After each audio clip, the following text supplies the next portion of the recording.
महायुति पे महायुति पे कांदा लेके कांदा लेके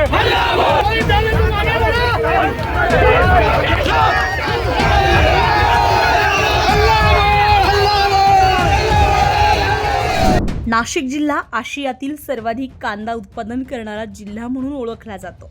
मात्र गेल्या काही दिवसांपासून कांद्याच्या दरात झालेल्या मोठ्या घसरणीमुळे शेतकरी आर्थिक अडचणीत सापडलेत. याच पार्श्वभूमीवर आज चांदवड येथे नाशिक मुंबई महामार्गावर रास्ता रोको आंदोलन छेडण्यात आलंय. गेल्या 2 महिन्यांपासून कांद्याचे दर सातत्यानं घसरत असल्यानं शेतकऱ्यांमध्ये तीव्र संतापाचं वातावरण आहे.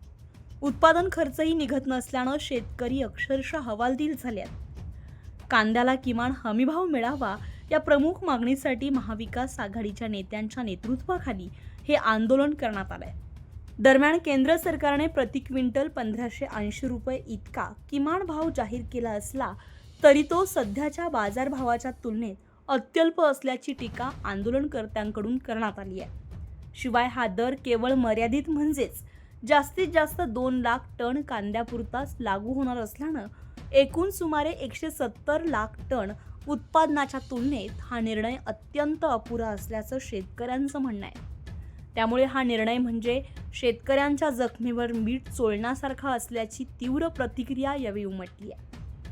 आंदोलनादरम्यान महाविकास आघाडीचे आमदार रोहित पवार, आमदार अंबादास दानवे, काँग्रेस प्रदेशाध्यक्ष हर्षवर्धन सपकाळ तसेच शशिकांत शिंदे यांच्यासह अनेक नेते आणि मोठ्या संख्येनं कांदा उत्पादक शेतकरी उपस्थित होते. आंदोलकांनी सरकारविरोधात जोरदार घोषणाबाजी करत महामार्ग अडवून धरलाय. दरम्यान रास्ता रोको सुरू असतानाच पोलिसांनी परिस्थिती नियंत्रणात ठेवण्यासाठी रोहित पवार, अंबादास दानवे, हर्षवर्धन सपकाळ आणि शशिकांत शिंदे यांना ताब्यात घेतलंय. यामुळे आंदोलन अधिकच तापल्याचं चित्र पाहायला मिळालंय. या आंदोलनामुळे मुंबई-आग्रा महामार्गावर मोठ्या प्रमाणात वाहतूक कोंडी झाली असून प्रवाशांना प्रचंड मनस्ताप सहन करावा लागलाय. अनेक वाहने रस्त्यावर अडकून पडल्यानं काही काळ वाहतूक पूर्णपणे विस्कळीत झाली होती. कांद्याच्या प्रश्नावरून नाशिकसह राज्यातील राजकीय वातावरण पुन्हा एकदा तापलेलं असून शेतकऱ्यांच्या मागण्यांकडे सरकारने तातडीने लक्ष देण्याची गरज व्यक्त केली जाते.